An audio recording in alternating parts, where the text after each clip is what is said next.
लड़कीबाज पड़ोसी। ये हैं मिस्टर मनसुख। उम्र 60 साल।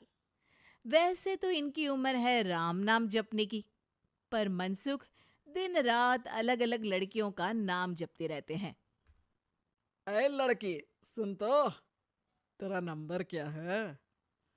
अंकल, अभी तो आपका नंबर है। अर्थी बुक कर लो अपने लिए। अरे अभी तो मैं जवान हूँ लड़की, सफेद बालों पे मत जा। मनसुख राम को लड़कियां छेड़ने की गलत आदत थी।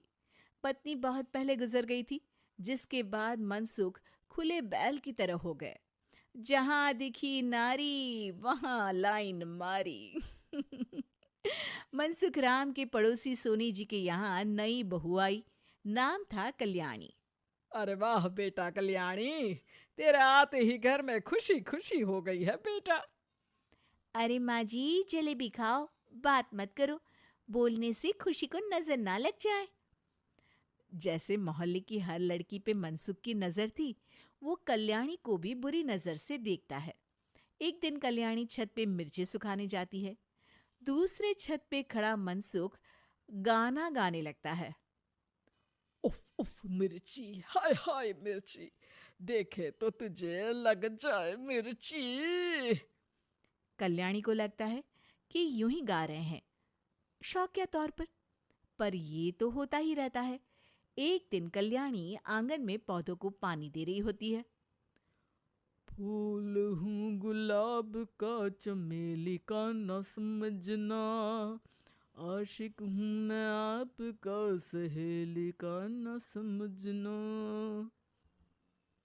कल्याणी को ये बात बहुत अजीब लगती है, क्योंकि शायरी बोलते वक्त मनसुख उसी की तरफ देख रहा था। वो अंदर जाती है और अपनी सास को कहती है, ये जो हमारे पड़ोसी हैं। अरे दूर रहना उससे। हाँ, दूरी रहूंगी, पर ये थोड़े अजीब नहीं है? अरे अजीब, आवारा, ठरकी, पता नहीं क्या क्या आदमी है वो। हर लड़की पर नजर डालता है वो। उसकी उम्र की वजह से कोई उसे कहता नहीं। बाकी उसे आसपास रखना भी नहीं चाहिए। अरे पर ऐसे थोड़ी ना चलेगा, एफआईआर करवा देनी चाहिए। हवालात में हवा और लात खाएंगी तो समझ जाएंगे।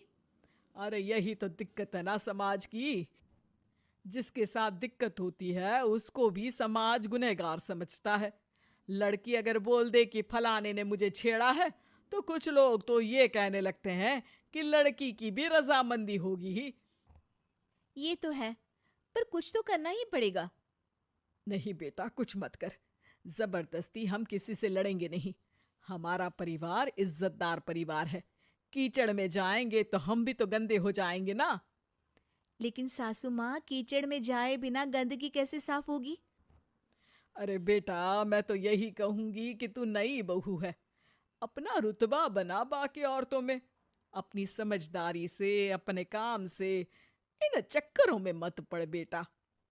बहू सास की बात ना चाहते हुए भी मान लेती है। और कई ऐसे मौके आते हैं जब मनसुख बहू पर उल्टे कमेंट्स करता है। जैसे एक दिन जब बहू छत पर सफाई कर रही होती है तो मनसुख छत पे आकर गाना गाने लगता है। तेरा ध्यान किधर है, तेरा हीरो इधर है, तेरा हीरो इधर है। मेरा ध्यान तो आपकी हरकतों पे ही है। थोड़ा आप भी ध्यान दो कि क्या कर रहे हो आप। अरे बहुत तीखी हो, और मुझे मिर्ची पसंद भी है। अरे वाह। बुढ़ाओ कहीं के। बहू वापस अपने कमरे में नीचे चली जाती है। वो किसी को बताती नहीं है कि आज मनसुख ने उसे क्या कहा, ताकि घर में टेंशन ना हो। एक दिन बहू घर के बाहर रोड पर ठेले वाले से सब्जी खरीदने जाती है। भैया, प्याज के भाव कम करो ना, बिना प्याज काटे ही रुला दोगे वरना। तभी बहू की नजर मनसुख पर पड़ती है, जो वहां से गुजर रही एक लड़की को देखकर कहता है, शीशी भरी गुलाब की, पत्थर पे फोड़ दूं। तेरे लिए तो जाने मन जीना भी छोड़ दूं। लड़की सहम जाती है। उसकी उम्र शायद 18-19 साल की रही होगी। बहू ने जब ये देखा कि मनसुख ने इतनी छोटी उम्र की लड़की को तंग किया है, तो वो घर में जाके अपने पति से कहती है, तुम्हारा पड़ोसी मनसुख, अरे बहुत नीच आदमी है। अरे कुछ करते क्यों नहीं उसका? अरे मैं क्या करूं? पड़ोस में गंदगी है, हटानी तो पड़ेगी ना। मेरा साथ दोगे? दूंगा, लेकिन करना क्या है? हम फंसेंगे तो नहीं ना? डरो मत, अच्छे काम करने से डरना नहीं चाहिए। उस दिन कल्याणी अच्छे से तैयार होती है और मनसुख के घर जाती है। अरे वाह, आज तो घर में चांद उतर आया है। आपकी शायरी, आपके गाने मुझे यहाँ खींच लाए।